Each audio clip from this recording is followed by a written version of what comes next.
enia wadaroma ye begebre na ya kenkan ne nyina so ade amawo kasebo no yede nam no emu enkyeremu enie awerehosam a abeka yensa anwumre enkyeremu ese wo hyankani a wotwiti paka yi ebie na ka no ne registration number eye GN 7842-21 wato yanom ewonsia do yayaya wabra akwanhia etimi asie ewo Crispo City biaye bia eno ewo kasoa na amanebo ne ekyeremu se eye anwaka driver yi wofa anwa ekohwie yi ewo eye Nhyiraba kwantempo no eso na wobra woda nani a wode nani akyeremu ewo eye kasoa ene ne potemo no wobra woduru eye overpass no a ewo kasoa Crispo City no ana yenim de esi ye bucket no a esi akyire no eno ankasa epagya course runti wobra na woduru eye overpass na se no ana epemo ye ema car no eda ne butu ye nti sabre no na metini eka no ho ana na wo motimu na no na rehosam no ekyiremu se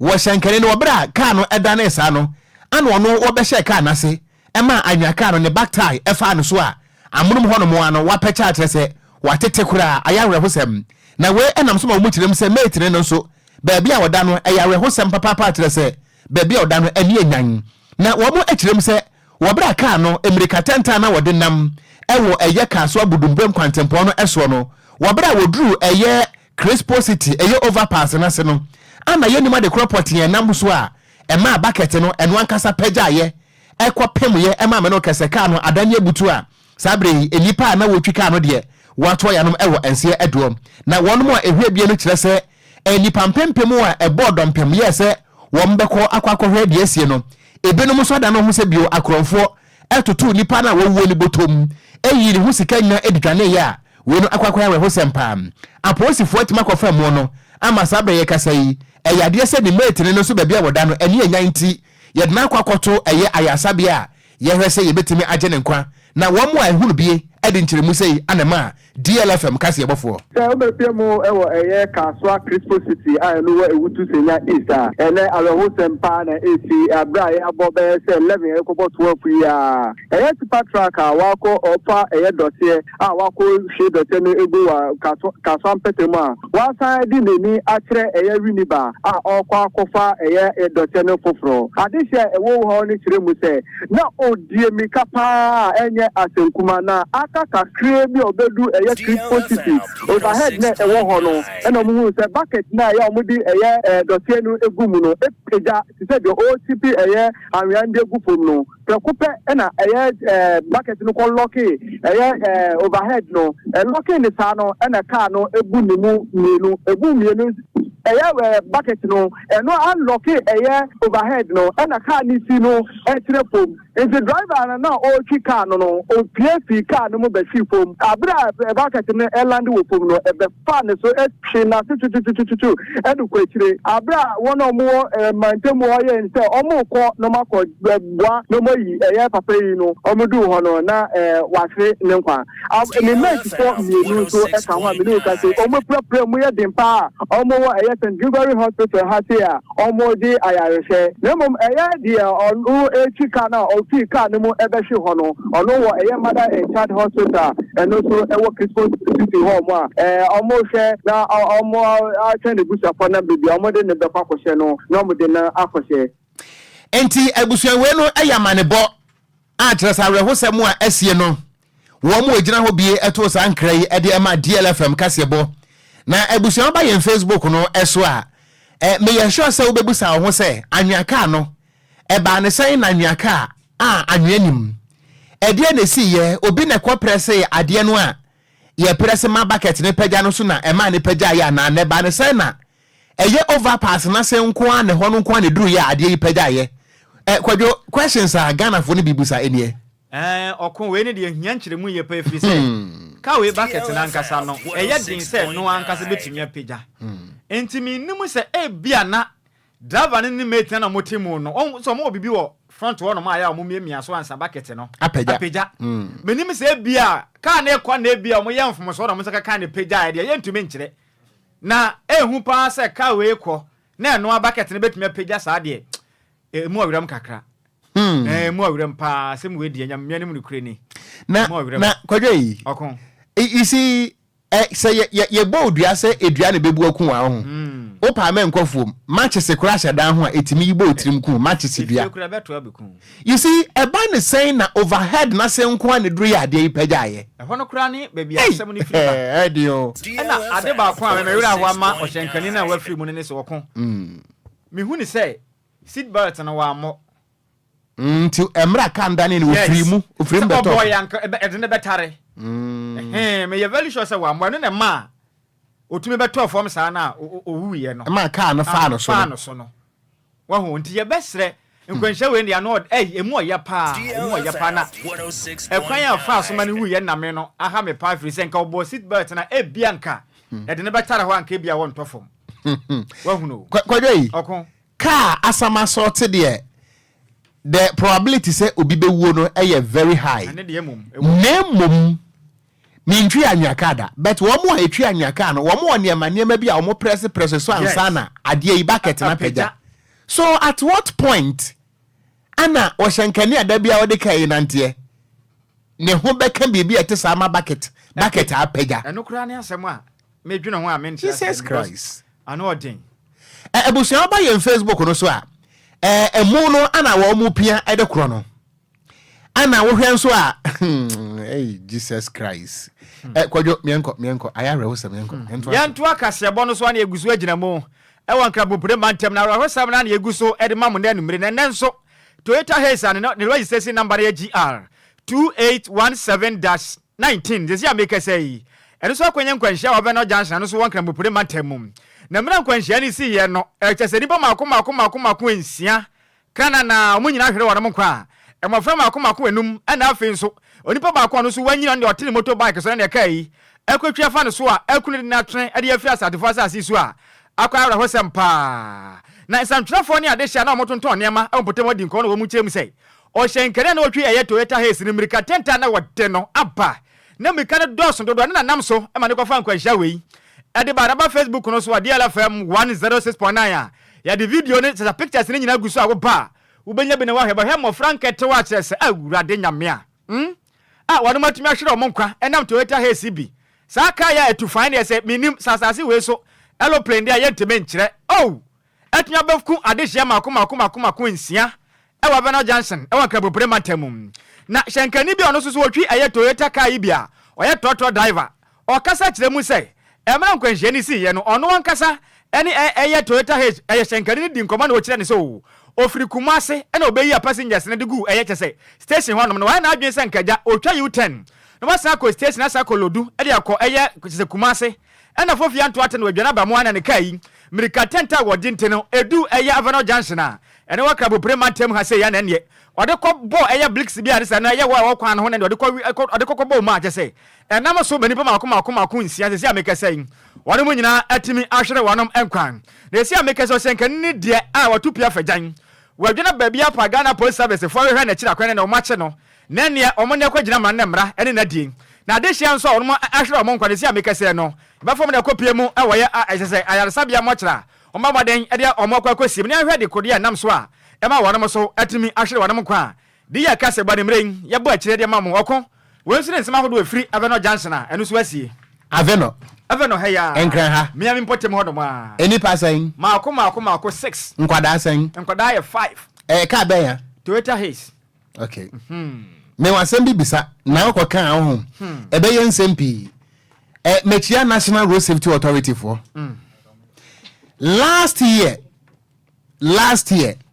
ana National Road Safety Authority be ka kire Ghana for say sa cars nkete no a omo 2M Express ni this cars no sure wonom a monitor wo dwumadi ahunu say omo emfa ekwan so dodo ho mra anya dwuma enu nti ye ma wo mo kwan mo nko long journey biem last year 2023 early last year so me person bisa road safety for say wo ma ye convinced na de no betima gina so aka kire Ghana for say the reason why I ye convinced as see that's why ma those cars ne run a long journey no enie because say o ka kire yen say wo mo operations ne mo hunu say wo mo mfa ekwan so dodo nya dwuma cars we wo mutime kwa 170 kilometers on be ko na bro per hour cars we on be ko ana mo be kan say sadie wo mo komirika tanta wo kwan so no long journey pa de mo betwe o ma yedan asensen voices ne bi wa ha ye betima bobi eberesem o Sammy ka say senior man be kasa wa ha what am I say yes so ade na man road safety for ye convinced say sakas na fe de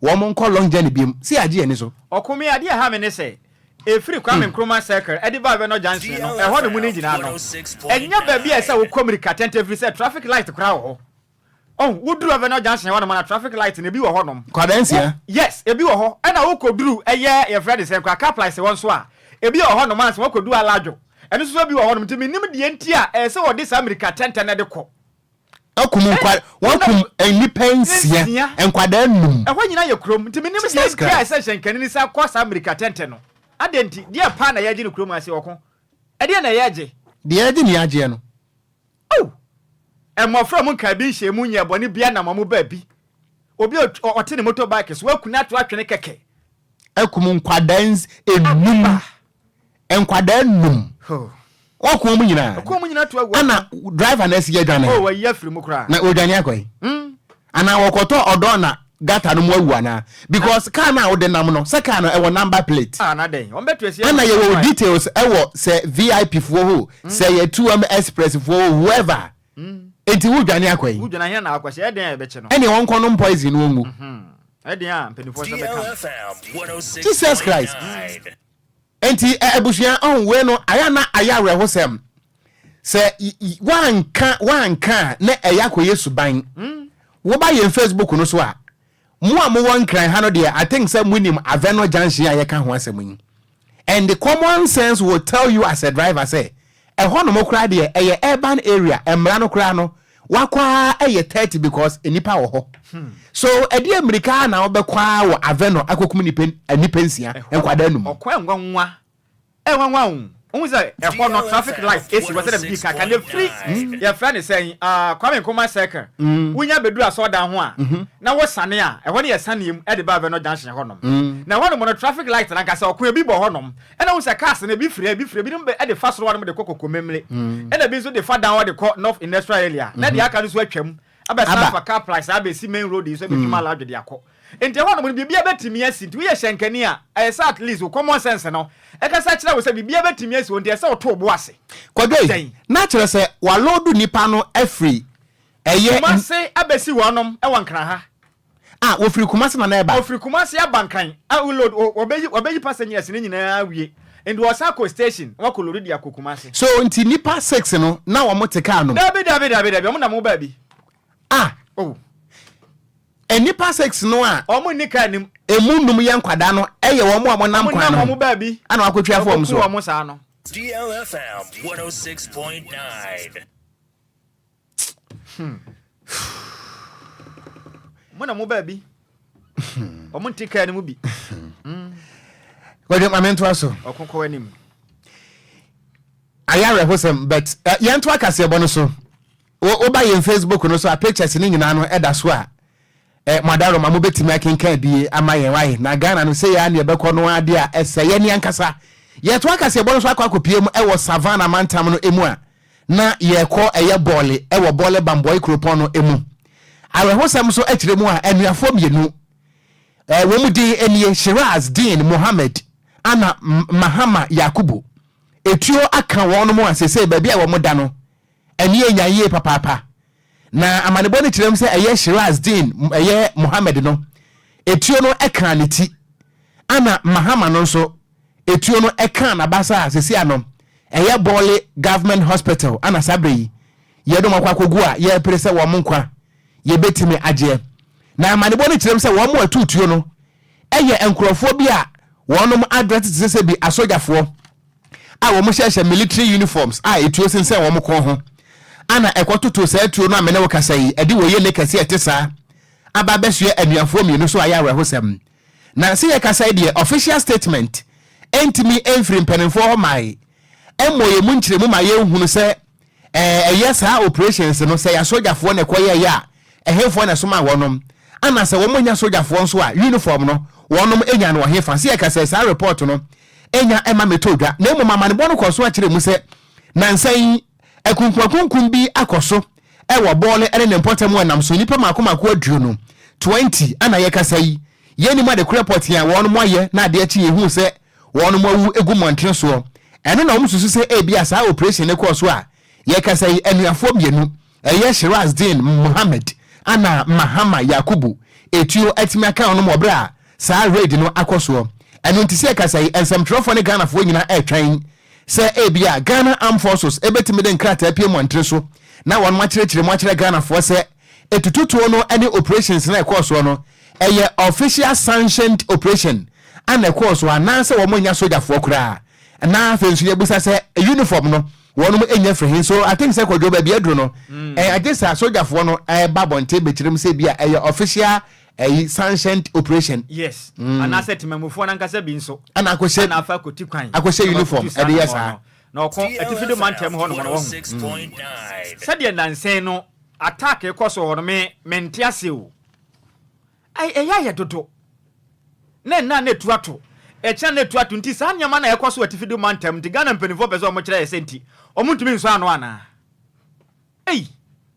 dabi okwan ya eye politically motivated and we are dying yentimi ntuase but nka yenuanom na wo mo wosoro ho no ana ese wo mote ase se wo bi kura na ball pass kokum obi a ewurade emu aya sa se moyi on se boko de no boko MP eye mama yarga oba bonte beka se eye politically motivated na Ghana mpanimfo no wo munim no kura no fa sa asem no ho eso mo aseda no mudi abrosa no enti at least yenuan ma mo wosoro ho no ho yenyina ye nipa baako ye Ghana fo ye nipa baako eniema bi wo ho no mo a se wo bi mpo na ehye mukutu pa at least monwie ehɔ no mo asem ka no tro monwie nko akiri kakra ma ye free say so tumi ko fatuo ekoto bo hunua after then na wo pay free mo northern part of Ghana no wo mo asem ka no tro kakra enti wo banyansafo ye bebu ni ba yen kana sam Kwadwo yenko yento akasebo no so na ye momfanwura mu amanyosem na frankatuni adema ndc amanyokuni wampenda da John Dramani Mahama wakasa ejiremu se wono mka biewe mo man Ghana mu ena afin so aso ha man Ghana abato so electoral commission no omomoden se ambatu ne ma yema abato ede ya nem emfimpim bienu ni aduonu ena abato we mu ne mu na hodin na bibia ye kama na emu na ho fan na nte saa de omukọ abato no man ka ba momoden afa evra fidi ahye ombotom de akọ se obetimi aboa wonum na abato no nkunimdie atimi akọ de ma wonom odin se wonyina tu dwamra kopie mu okuma se ne Christian Service University no wasante matem na omoto nsa fra ne so omudom finche atoso aduonum to wampenda dabra na bekasa na asemtite da dwumade ne so ane se omoboa ma ne kamam ka bi kese ememgo no atumi agi hina bi mem no odin nsem onyare tu da e wasante matem wampenda da Dramani Mahama kasai kire mu sei ebima yahodo ni nyina ntoko bebra atumi sisi ama so bi mem ha sei na ha adwinye pa mesi amekasei asomdwe ahodo a na wa mama bi so ne se amekasei ni nyina bepa firi wono mo a na ne mama yosemti na kofa so ye ne ba ya ama mama bebesi amekasei asomdwe ebi ni wono mo ni ti no kasa kire mu sei ye momoden sa asomdwe atwede amponyankopɔ de adoma ye ne bekura so na 2024 abato ya babeto no e betimi ada hofan e de amayen osa kire mu sei amampani wa ho kwaso betimi apa wo bi ono no sa nipa kro no obetimi abaya yisi che ne waboa ma ahwe abato so nanso no otutrem se mampani apa obi omo no ho moden sei obetimi apa obi anipa no onfa ne ho frafra man amanyosemu ene betimi ya boa ma se ya to aba emu atumi ada hofan ma amanyoku a obedi nkunim de obedi nkugo no watumi agya tuma ma asesaso bia ye wo no Ghana atimi akura so ma ye ho atimi atoyen osan kasa ye kire mu sei 2020 abato ni mu no enema bi e course no Nyankopɔn ni mu kure ni aba o kire ma electoral commission atutu ni ma ye masani pa bebre atumi hwera mo nkwa o kire ma ha dwinye pa ne sente no o de afutuo e de ama electoral commission so mo de tutu ni ma ye se be ye betimi abo na 2024 abato de ye ni mu no ne ma bi ntumi nkoto chema e bitumi nkofa oyene ene o hawo entimi emfa ma Ghana maso osasi kire mu se ndc amanyoko no ekwan wodo bi a yisi de omo fa so na enya kwa ne senti yisi mama de ne ma oje na ode fa amanyo achese abato ho no ma emu na ho fan se be betimi yaboa na 2024 abato no yato a de obedi nkunim no watimi atum ma oman Ghana somje ye wo no yatimi akura so omampende da Dramani Mahama okasa no emu nkire mu ni In 2020, a lot of things went wrong. And we don't accuse the Electoral Commission for nothing. There were circumstances that we have raised over and over again about the Electoral Commission not being neutral. Indeed, it might also be the fact that this government concocted reasons to remove the 3 electoral commissioners and replace them with people of their choice. Some of those who are appointed to the commission are people with known NPP credentials. Even though the president has the power to appoint, you must make sure that the person you appoint has no iota or evidence of partisan political affiliation. But this president doesn't care. People who were patrons of TESCON today are sitting on the Electoral Commission. A commissioner said that NDC was the most serious existential threat to Ghana's democracy. A commissioner, and he's still a commissioner. He described NDC as the biggest existential threat to Ghana's democracy, and he's still there. How do you expect somebody like that to conduct a free and fair election? But like Azuma Nelson said, this time we're going into the ring with our own referee, and that is what happened when Azuma went to fight Jeff Fenech in Australia, and Ghanaians were upset with Azuma because he accepted to go and fight in Australia, and he said Ghanaians shouldn't worry, and that he's going into the ring with his own referee, and everybody was confused who his referee was, and he said his referee are his punches, and that he punched Jeff Fenech to the extent that when the man is down, you can't declare him the winner, and truly that's what he did. I think it was round 5. Jeff Fenech was on the floor, he couldn't get up. Which referee will come and say that Jeff Fenech won the fight? So we're going into this battle with our own referee. We will punch the MPP down so hard that the Electoral Commission cannot and will never declare them as winners. We will emerge. I'm certain of it. Eni awuti ye eya Franka Twene edema endi semanyoku no. Omampenda da John Dramani Mahama. Yento anwumre no sia kase bo no eso. Ye friend no oman adwuma anwumre no sia kase bo ye different crampure manta mu asansa krokotia kwa DL 106.9 wo ba ye Facebook no so a Ghana fo na kire wo madwen messages no etemu pass ba be hinin to sia bomu na kwaku chei ano se Ghana ayire se benta ayesesra ana kofi parliament wo se nyankopon enhira wo mai konkro Ghana na wo hwe yen kase bo no life edi free central region eye aguna bobikuma and we say you guys you are fantastically, you are doing well. Yeah, that's any brofo. What see you do all DLFM. Anna Lambon Nepe Lydia. No if I say anything. Why you kedra untimin kanta. And we say I am watching you live Eddie Free North Kaneshi DLFM more fire. Name mom akwensiane de ayare hosempa. We say this is so sad. May he so rest in perfect peace. And I will also what day abba. Na a DJ Opai Demo with the free Kumasian was say MPP and Dr. Mahmoud Baumia campaign is going on well. Okay, yeah, that's papa. Anna Ado Richard was say, rest in peace. Why? Washankani, rest in peace. We waka a year castle accident. Anna Odo di Fritema and was asam Cassia Penny. This is so sad. Anna D Black GH was it the way some of the tipper drivers speed on the road, eh? This is when our village people follow to Kaswa. Yo, Mate. Yeah, that's no message. Anna Cephas Bonnie. Anna say, wow, this is serious. Pa. Anna Lydia BM was say, may their soul rest in perfect peace. And on us what yaba. Na Mavic Asan. Anna say, good evening, Wafa. And the Wafa say, what a sad news. God have mercy upon us. I am watching you live from Ashaiman, Lebanon, Zone 3, near Pentecost. Yeah, that's it. Anna, we say innocent children. My goodness. And also what yeah, that's what the message in the bar. Facebook no say back in canning so. Na ya diamao. My men san kwatwi break. I wa bole bamboy biem. Na some for so asesi. Na udru bole bamboy a. One of my emra shebedwani e honorable Yusuf Sulemana. Wabo yewra eye Samuel Abujinapo.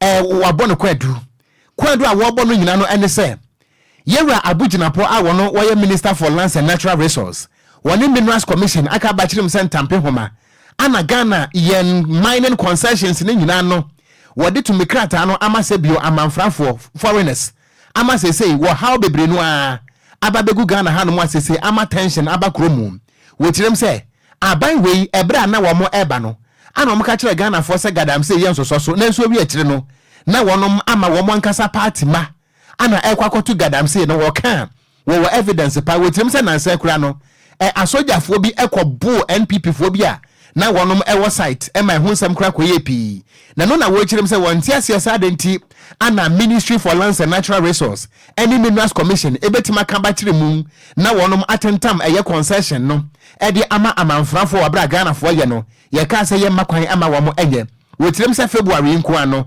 ɛyɛ adeɛ sɛ wɔn mo a ɛyɛ Ghanafoɔ anase wɔn mo a ɛyɛ mine ni bie na wɔn yɛ foreigners no ɛba small scale mine no a ɛyɛ ministry no ɛde to mikrata ɛma companies mako ɛnan ana wɔnom so a ɛyɛ no ɛyɛ large scale mine no so no ɛyɛ companies mako ɛnso a wɔn nyina no wɔnom ɛyɛ foreigners a kyerɛ sɛ wɔn nyina no wabra minister no yɛ saa no wɔn ama obi amaneɛ na no ana honorable ɛyɛ Suleiman na ɛkyerɛm sɛ ɛno nya deɛ betimi abo afiri sɛ Ghanafoɔ no so ɛyɛ nipa ɛno te sɛ kɔba se yɛtu wɔn ano aduane gu na se yɛde adwuma no ɛkɔkɔma sɛ bi wɔn amfrani a na adwen bɛɛ paa na tɛkyerɛ nti a yɛbɛbɔ yɛmamu emu nipa abro ɛsa wabra honorable kasa na mu nsɛm nie. So it's an issue that we are all worried about. First of all, let me say that it's on record that from the beginning of my constituency, that is Bamboy, to the end of it is full of mineral deposits, both right and left sides of the road. And so, of course, you have some galamsey activities going on there. And the move was for us to regularize these small-scale miners so that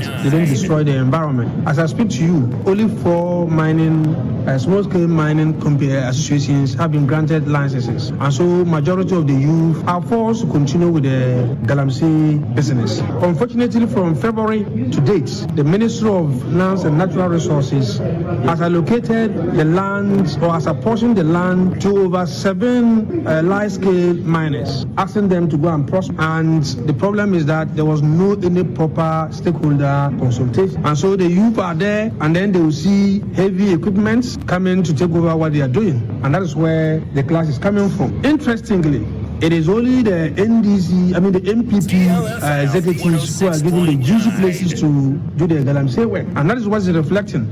Today, as I speak to you, the vice chairman of the MPP in the Bole Bamboy constituency is hospitalized.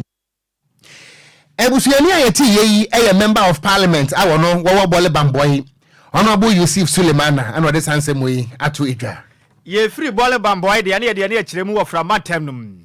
Na honum na adehya wadem ko school ewe Droma Junior High School nim eno no wakati North Municipality nim kyeremu a aba school dan nyina tetea prasa kura jesa ma enkwada na brepa no monkwampo eda sanim na enkwada na kyeremu ase ase de school na ya ne yamenu no kure ne ma honum adusua ya yente no ese ya mankwala nyina modembo ewa adusua mu no ate akofom pa afizo abata ya honum nyina atwa mo ma de afri school mu kyerɛ sɛ school dan na baba ye owu afide de ma honum a sɛ mo anyi nkwala na afri mo nim de besi da kyente no ama yesi ameka sɛ school for do na afri school mo no ma akwa ya ho sempa na school no ɛkyɛ sɛ mpanifo kyerɛ mu a emfimpim dunko na de okran baako 1991 no mpenda da wanya ne ba bi kro Jolly John Rollins bo modern ko si school be pim e be free sam pempeso ame no kasa yi envisia do san na mu no ye nya de ampanifo modern etima ye bibia de first school no akyɛ sɛ school dan no akoye owu afide de ma de suafo na wanom ebrepa empanifo kyerɛ ma school dan no Windows ahodo dodo na tutu agu foma jese ensu abo na ma ne nyina propro afisu mpanifo kyerɛ ma school ne sɛ de ayɛ no aba kyerɛ da na pa ba bia kyia kodi ba bia enkwa ne timu sua ade mpo kyerɛ sɛ mo hunu ade enye because the school da na ayɛ no tan kura dodo na enom na kyerɛ die kase bo any PTA chairman e won pote odi nkoma na yebisa so penin na de na ekoso yi na hope eye koku eye enyapɛ kyerɛ mu sɛ de school da na ayɛ no Wanuma kasa nya dia mpanifo ebo a wonom afin suku dan ti bia kom sese ameka se no ensuo mu na pe na mofra ni nyina ba bia adwane dia fa na bla Facebook no so DLFM 106.9 video ne da wa oba ubenya bi ne wa de behwe suku dan part se si ho no ma aba ahomtio oh my God na ba bia ye kwei da be no mbe so yen na yetime du ba bia ye kɔ ahomte na awra hododo aba hwe suku dan yo hwe hey school dan na ho papa ase kusibon wei eye suku a Ghana fo mafra ekwam nkosua de hwe dowa ede suku dan ya no aba wei bofra tene musua de a wo behuno na PTA chama ye kyeremu a se de school dan na ye nte no ensuo mu na pe ne ya pam mofra no ewie bona sa no de ensuo ne ya pam mofra no free say ewie be ko school dan ni ma jese nkola no wonum entimi ensua de obototo se mpanifo se de school dan na ye no akwakwa ye owo fidie ni sente no mpanifo mra mo no mesi school dan fo from nti sa de a why am afraid no ebe just school no ko emu nchire mu ni. It was something that he really was appreciated of. So he added a workshop to that with a full instruments that those days we doing technical skills that will facilitate learning and teaching for the teachers and the students. So this is the current state of the then workshop given to us. So since then, from 1990s to date, there is no government infrastructure in the name of or in the history of Adruma Junior High School. We are really appreciated of it, but this project has been put up for years now, which has not been released for even the schools to be using. Looking at the current state, at least if this was commissioned for them to be using, it would have been helpful to actually facilitate teaching and learning studies or materials to be ongoing.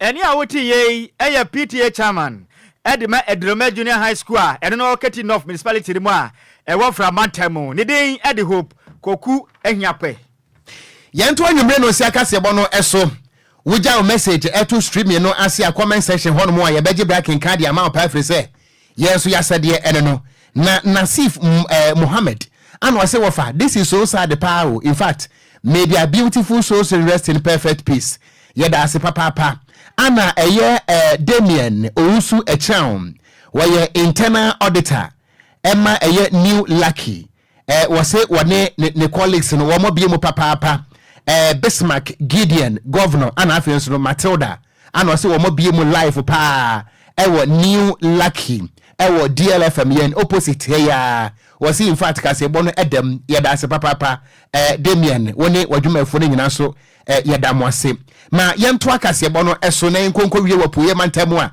wo manfo ne adehia wonom Akuapem North ana wo mo kasai wo mo kirem se wonom ankosan lai ankoto aba se wo mbeda ne nkoa na emom wo mo sala no se daache bia no wo a yebeto aba ma wo no wo benya tumi no na wo so watimi aboa wonom nanso wo mo kirem se emfinhia makomako watwinie ana omkodi live so wodi tumi ema mampani akufuado Dr. Alhaji Mahmoud Baumia ene NPP aba na so wi akire adamfo padane apeto wonom akirem se wo mo kura ya wo mo ye ne nyina no wo mo mfudie akenwura mu firi se akwamboni a wo mo nam so Akuapem North ene ne mpota mu ni jai esnabre 190 years anum ene henkro sa esne wo ware se wo pemfo yade a ne adnisi bicycle so wo pemfo yade a na wo se motor so firi se ka anko anaka ema na no ana wo mti go montreso ne nsamtrofo di nkomo no wo mo kirem se ufiri eye adoso ene mangwase kwantempon so kwade jai enyenyenyenyenyenyenyenye ana afa nsuno mangwase aboabo number 1 number 2 tieku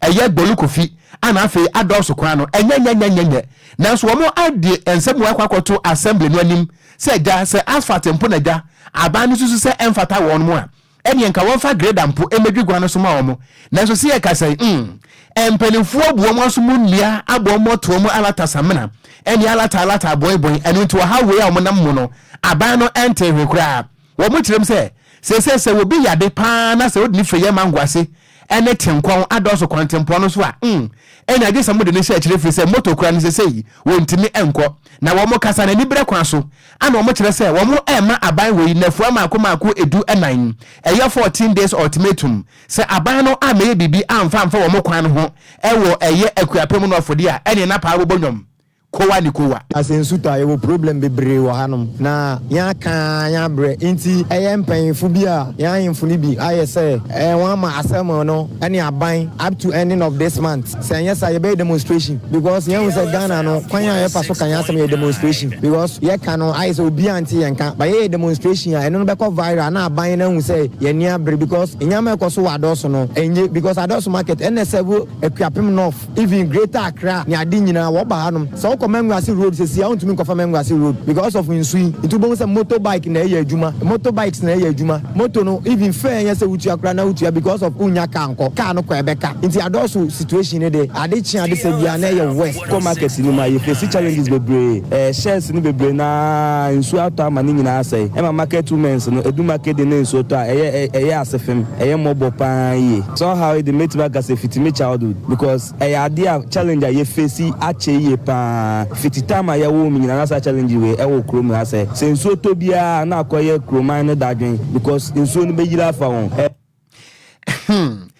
abusia wo ba ye Facebook no so a adwonko we na wasofo pani Kwaku bofo was ya maru akizi azibiambia na kyerɛ sa kwambɔne ana aburo nkɔfo ni sisi ama ɔmo na nkokoma bia no na Kwadwo sa ha mo na na amadoku aye MP no yeah ana ha yanso na samia ogu nso pɛ no ho na senior man e pre no na ekwan nipa nam so ɔkɔ mehu sɛ abom pisa kora hey aha kan Ghana ho ya bɛ srɛ mpanimfo no edu ba bia ano ɔya o wo hwɛ kwan ya wɔmo DC ye friend berema asiedu labi nti honorable wɔmanfo ne sɛ asphalt mpo ana emfata wɔ mo a momfa grader keke hwekwan nipa nam so na we yere nyam no ofa we so a obepon ye beji na wo kwam amakora na wu okon obepon na we de hwe moto kura ntimi nkɔ akuapem nof we apakan GH aba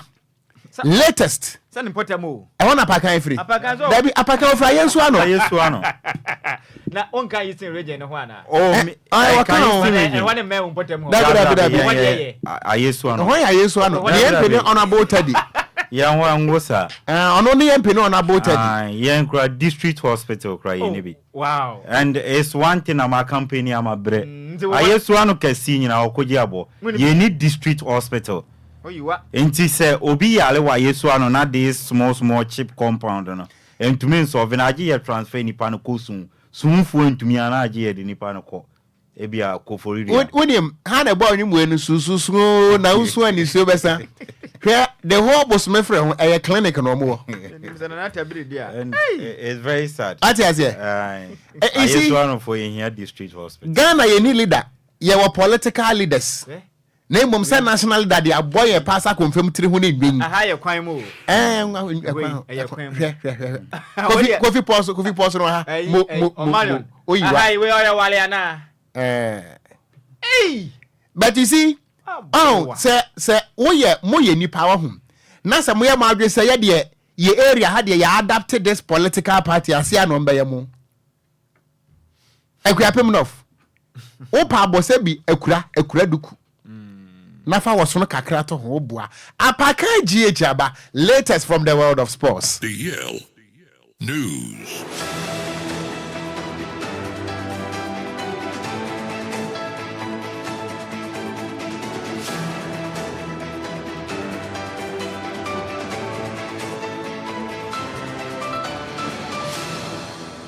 Ebusia yen sama wadwo en sama wakwaba biem enfamra deal 106.9 Kasa fidie so ene fiada enwumre no nsia kasa ebo so mrewe du se agudie mu nsama ya boabo no ye gibre ne ye de besomo na enwumre nso no wa agudie mu hu ne ekọ ene ne ba nsampi na ne kitan ye ba Ghana de wa ena nkrofon cross de latest any exclusives no ena ya boabo ne nyina no na enwumre ye de eba besomo wo somfo eye me ayesu ano de Apakan GH the Blessed King in tentem so yenshen samna say emfamfi yendiem awofie emfamo de mensha se emfamfi right honorable Aban Bagwin na kache oye speaker of parliament na blasters in sense no honorable so edina no atum o se oye convince say blasters team no kakra enyama astatia ekoye o se nansen 2 games ye boy a onyani ehwe no ohun se enyama start ekoye team no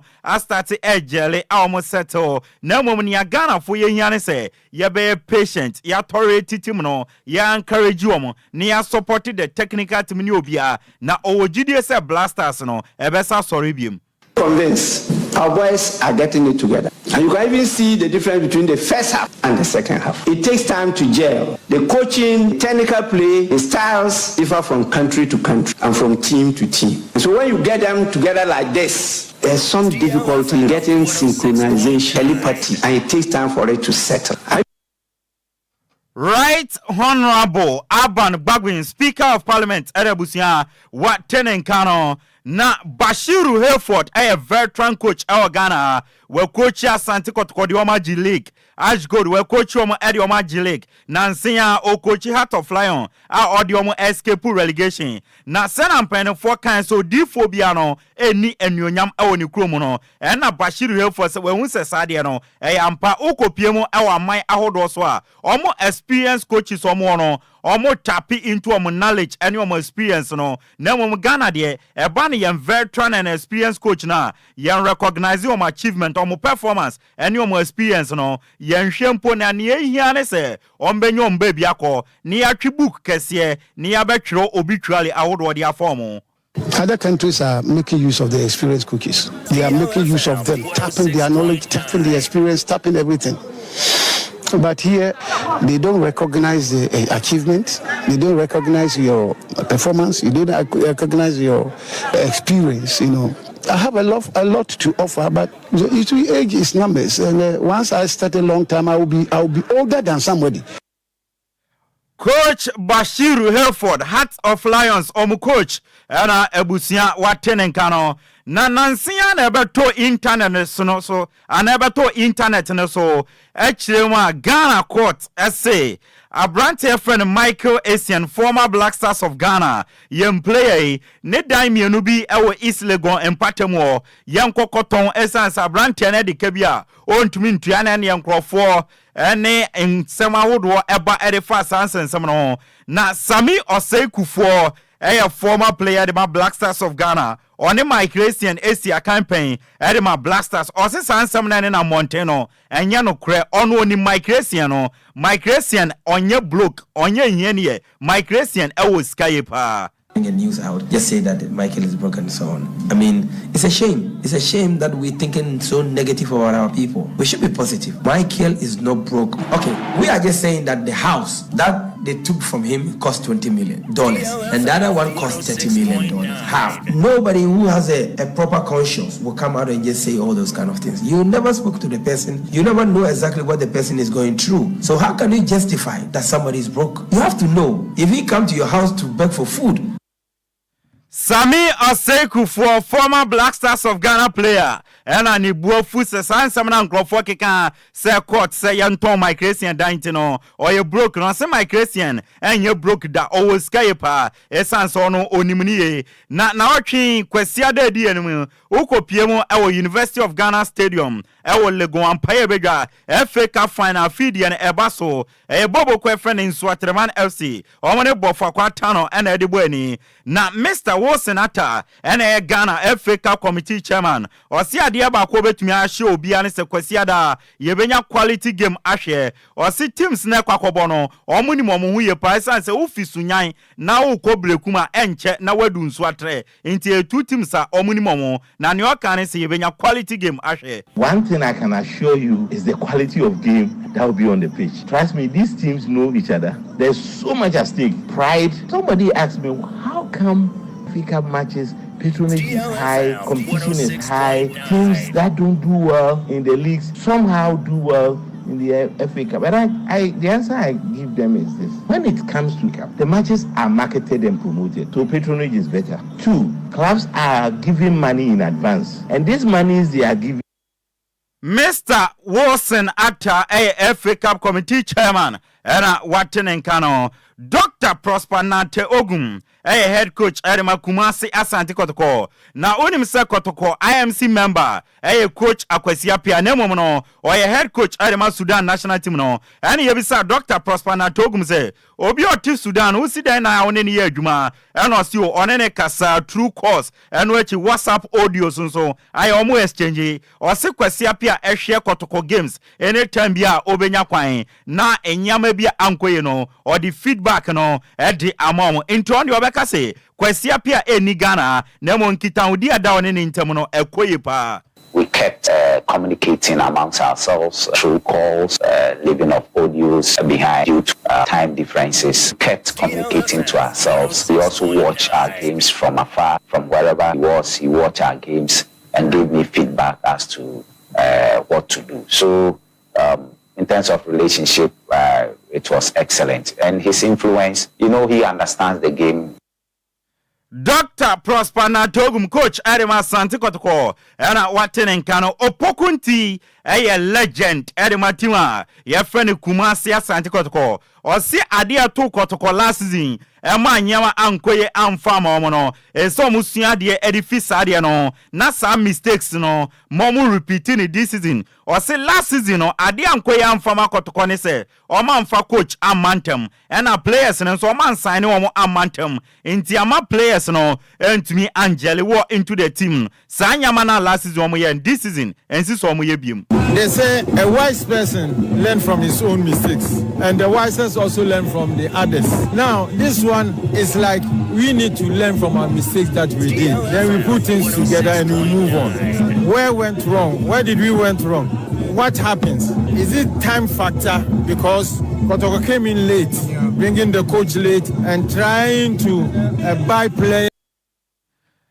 Opokunti legend Edematima your friend Kumasi Asante Kotoko ena ebusia Martin Nkano na yamfare wo some way enramu ewofie na former striker Edi Emma Bobo kwa your friend Ashgood Wesia kandi ama Legon Cities Nansea na Osina kan Edema Media Sporting Club your friend Hans Kofi ayo sama eba enese abrante enyankwanhia awie ya ukopiem ewo takwa ye freba bi dadwen ewo eye takwa to takra di main road no so ena abrante na konyankwanhia ne ka no di nyankwanhia ka ni nyina moamoa na ya yo seme no ka se de Hans Kofi on kati asefo bi ma abrante na fimu ya into former Legon Cities Ashgood ene Bobo kwa ye freno eye media striker your friend Hans Kofi when yani baby kwa ya o Marion hwemu se obe hu picture na fato so efama me enso ntia ya osema eba ene se Hans Kofi enya akwanhia we free mu awie ya eya wosem oh Hans Kofi fine player na momo no akwanhia agene nkwa ya aya wosema ye de wonsema de ma na ya hwe anim so Marion ebenya picture ne de amaya onyamaya yede ebemamo Facebook Heroes no ena matches ne bi atodwa na result epiepie mu no say enetie uramo group yi na ebo 1 pm no ena Slovakia tena say ema Ukraine echombo meka mienu a omo team baako ena menoka say group D 1 game atodwa ewie oma your friend Austria eche Poland ebo meka polo miensa omo team baako ebo no nso Kenya oma your friend Netherlands Omone eye France and Edibabwania a big game by all standard way any games are Echegu ewo Euros numa ye don't want some Eddie Amau Uram Copa America and so South America omo championship no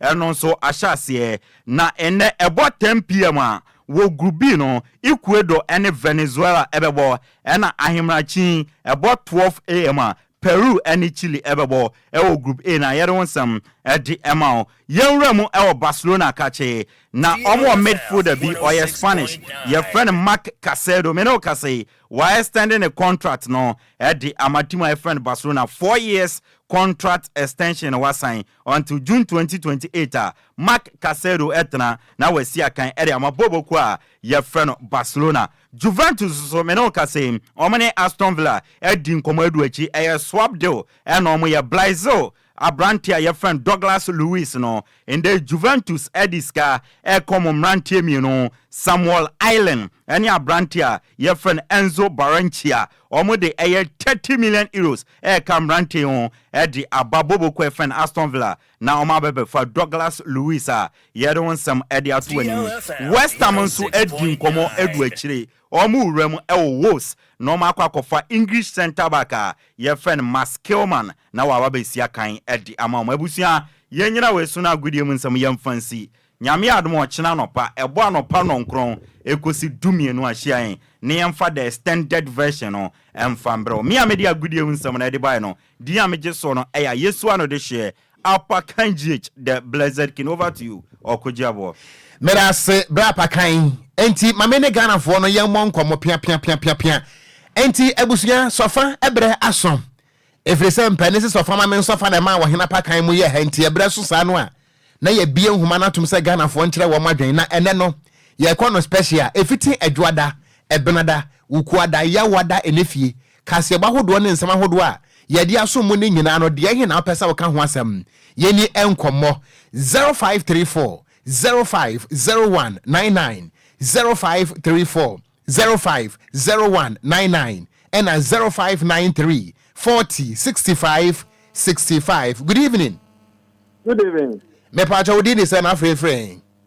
Apakan Benjinio. Me die de Okogyeabour. Apakan wa ha. Apakan no yes sports ni sisia no. Okogyeabour. Me semo ye mampeni dada. Oko Kumasi okoye we say amubo student bi. Nye best ani say obi ka bibia so nya abotre. Me pacha nya abotre. Ani kwasen kan bem. Enko tag no esese onya abotre nyi ono na ma odase ye nkobu obi a mpacha wada kan yie. Me say esese amunya abotre. Wo say esese onya abotre. Politicians no. Afena okasa. Amunya abotre. Na se obi edi omochi na samko bun nkrofo a enye. Meda say 0534050199 0593 40 65 65. Yeni official proof a kire se ono na ma order se enkobu obi enti moma yen personalize issue no mpache wada aha esi NPP esi wo NDC enti ye tufudi a ye ntu no fosa mompagya nan entu ni patente bia ko ho. Good evening. Good evening, Papa Okogyeabour. Me wo fa ase be ni Papa G, sama consumer. Papa ba mentio. What family I say, me Monday night, na Friday, me Lisa, Melina, near no as also as you pani. On the side, in the time, I saw also my thing, actually, again, fire. What I saw, I 72 years, and they come, I did it. But you would be a Joe Crab Jassy. You move from me, I dare say, and as I did to my German Sassy power. Me so, Medas, good evening. Evening for you. Me wo fa se be ni Enoch ni do do na fam chukola nu ma fam. Ma mentiu. O sana me na esi etan no na nisa ayem mobo eye priya na wanya konsiano. Na me fani kra isidi. U tomo to ayesia no momra na umeshe ni ma fam wai. Na dalam si kuye ayesu ubeshe ni ayesu ayam no. And Yabia Papa, who put to me, you stop your tadco, and yes, some of them put that DLFM Mumbaba, Mamasha, Edia May. Yeah, that's it. You bet me aba, name dear, so they near tuition and some crank to me and Siano. Now me, I mean, Pakane, could you some guitar pen and paper. Good evening. Me what fast me who you now, sir. Any on who ya, any on who ya. And to my moment. When you pop both for if I told Brajan, I'm going to level. Brajan, I mean, too. Opening. Sounds so we are in Chapel. Part you know, petitioner. Let me let our commission and large. Okay. Me patron meet you, Bianca side. Are you? Mama. Part you opposition. So me commission be about. Na my penny dada. Say me ya something no. Don't me the tunnel. And they say that can now only what get me to where the to go. No. May I say 0534 050199 0593 40 65 65. We no now 3 months some na doso. Then a person which wadrin ewa ho friend ya ye betimi ene wo abon komo papa enti mame emfa. Good evening. Hello, good evening. That be too bad when to me and you so any na me de besia me mfa frefo no ebiem nyame wonhyira wo pan se wo frɛ ye won so want me amfrɛ ya da se producer se me mfa won last. Good evening. Hello, good evening. Me wa fa se be ni Mr. Chomi fresh ashama. Wo dey dey say me wa fa se afrefi ashama. Wo say Mr. Choma asɛm no ɔno ɔka na asɛm no ɔka sɛ Ghana nye concert kro na ɔde akonya na hyɛ yi party player na player bi ansa concert party nipa bi ansa no ɔmbɔ obi adi nti boy no ɔtake me personally nso ɔno mahama nkata support according to your move. There's a deeper 8 election chairman. Someone Jano or any Nayanis. I bonny at the attach in a Eureka crowns, you didn't swim Peter. Almost if they have the men, they have the men. Men, when the Omundina and Omun Sacra Margina, then we enjoy Omawa. Men so made us say, Ebusia intimate for Afra for no ebiem. Na DJ Omarion at the Enquire Facebook no so Emma when you betray. Na a yenkai bawa hanti, my na who simamra sisia. Na yemfa enkai bono entwa muso prekwansana. Ya besoro so ya soro so. DLFM 106.9. Maranatha. Everybody. Bra.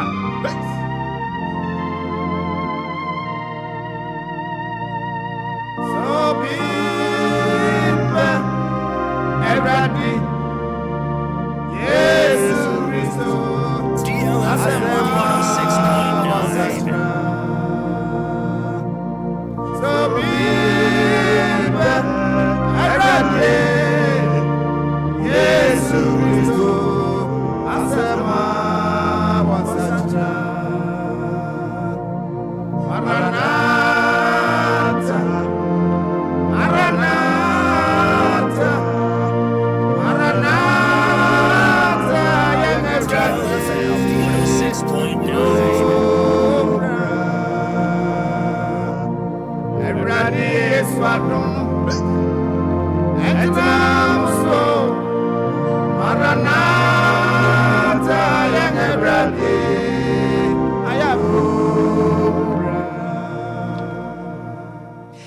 Yensan ema yetiefo ene yahwefo nyina kwaba ye besre se ebrewe mumfa maso emfam ye na eyiye nkai bobako a ababeke yensan nwumre no empanisi eyiye eyenkojankoja nti na watime de waso ene wadaje afam yen eyi paso hine Right Honorable Aban Kingsford Somana Bagben eye atiamehine ewo Ghana yemrahye bedwafie na Danyilebu Pienwiri eye regent ewo Changu traditional area na Alhaji Mohammed Nangbong eye Dagaba chief ewo Tafo eni Bususu Bis na Bernard Ambataila Mona Mr. Richard Tizu Bachirimanwe eye busuapani ewo Changu community eja neba edafom eye opening asampana atubda agori enianemu asabre we musu baba asampana Equia agori asampana Clement Ayambere asampana Eric Anaba asampana Eni Presla Ladi asampana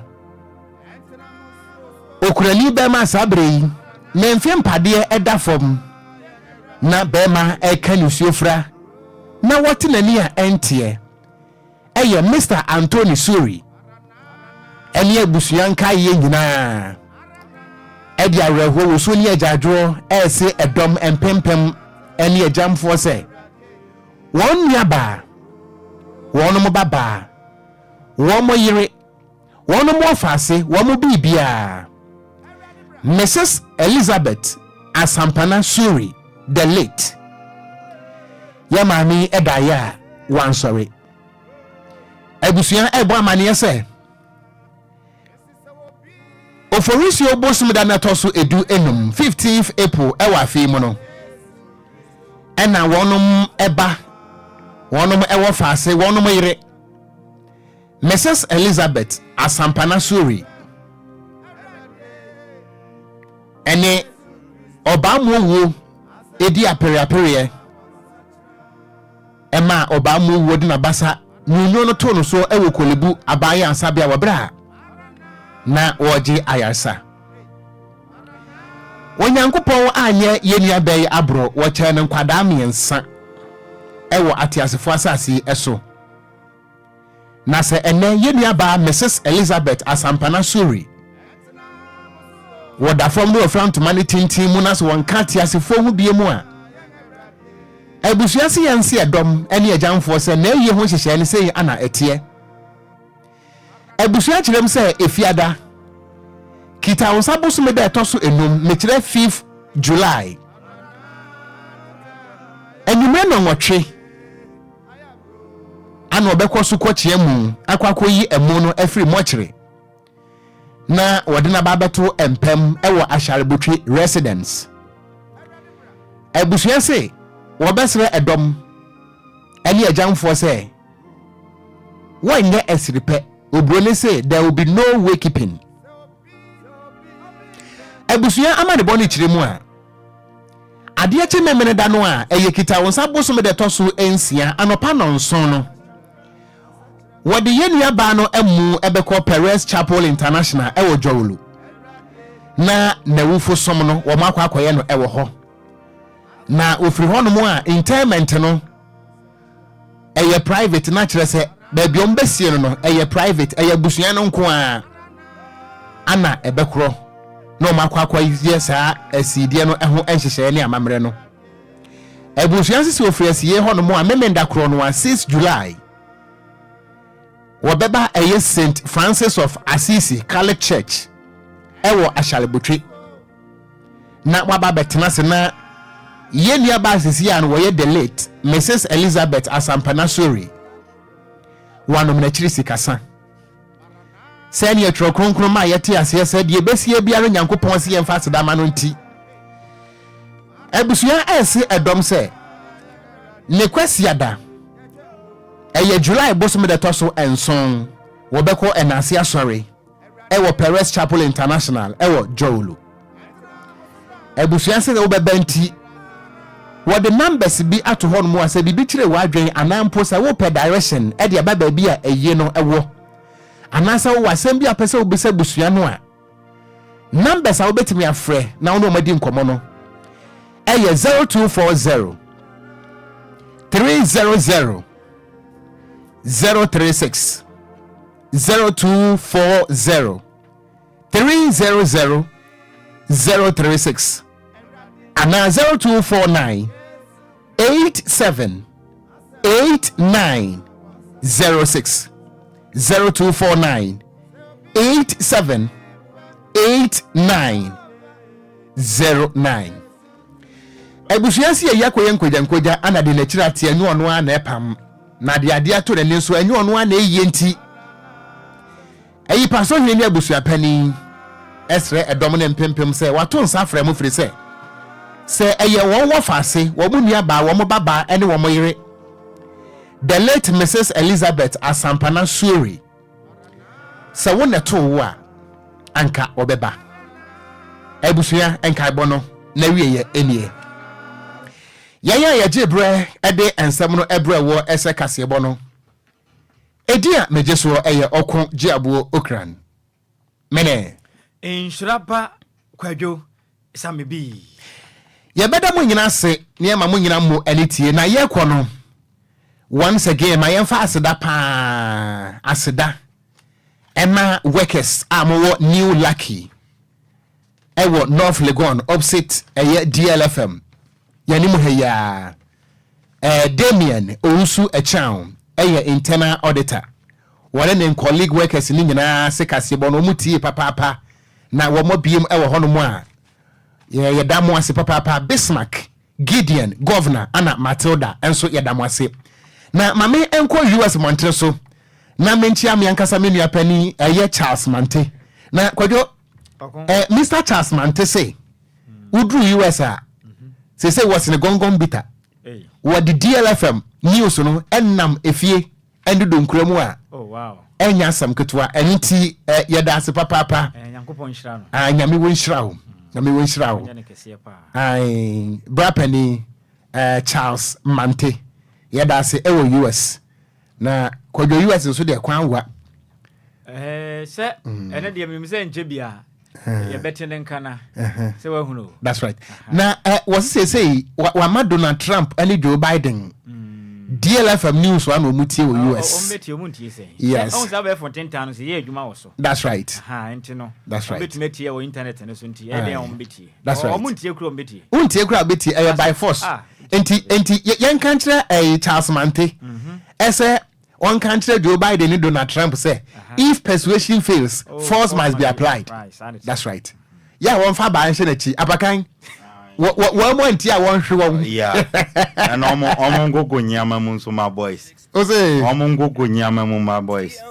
As a Ufi halfway more than the Omongo. US for no. On country president. Sir. I saw Omongo Nyama. What was it say? DLFM news unti. We're free you mama with Oh, yen Jumedi the Okon. Anna Okita, I was walking to walk mine. And I war bon news in the number one trace. Wow. And yamu and some. Yeah, that's it. Yeah, that's it. Mario Obeyful. Yeah, that's it. And Yami was run of papa. No, yeah. Mamma Suminchi, me bra penny. Okay. On on so for DLFM India grow. On also US. WW US on the Ghana, yeah. Okay. Aye. Oko Ayeswano constituency. Okay. Sumo is a man Kessie Road. Your friend could be so at it. Okay. I want to mebra your friend Mr. Kofi Ayenu. That's right. O tie DLFM point in Nenumre Mr. Kofi Ayenu also at it. Maminchi na yere Sister Mary.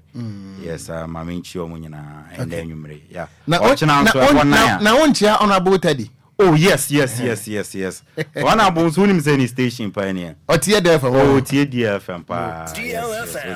And you one about Teddy. Yes, I no MP, Maminchian and Nenumre. Yes. Okon me say. And penifo say amfa fu nyina age asra na wanji bia. O ka say minim say wo be fo na minim say no me person. Wonim pa. Say empenifo say. Omfa fu nyina age asra na say wanji bia. Age say o mawrewu. Eni sa na ekode ya ne. Mia me district pastor he for in Sia Timbo. Una ya district pastor de my old father my district no. And I've been so Cantamanto local assembly no so. Okay. Me place that Daniel Tete. Michiane pa na Cantamanto asafuma ni nyina so twede ampa Yankopon ye omo kese. Mo bompa ya mo bi nso DLFM so. That's right. Any mo adwuma ye fo nyina ni titiri ye papa. DL ene ye nia ono ne ho kafo no oye nyina ye maame. Mama Lumba. Mo bompa ye kese mfama ne ye managers. That's right. Rekwa papa bi. Sa mo bompa ye ma wo na. Na bro fu din de. Me ka onim benya asem. Enka. Ene Okogyeabour misumi ko ma mentia DJ o Mario. Efie bosom. Enti abusuan ya dabo nyina se ama nyina mo ni tie wachina anopa no nkono. DL Power Sports. Apakan GH. Ene ne mpamfo no mo tena se memene da no a. 3 hours. No nkono ko pem se premo beto. Wo mo ye fentam frem. Echina details no. Ene wo mo ntena. Yada mo nyina se. Akra mo nyina. DL News.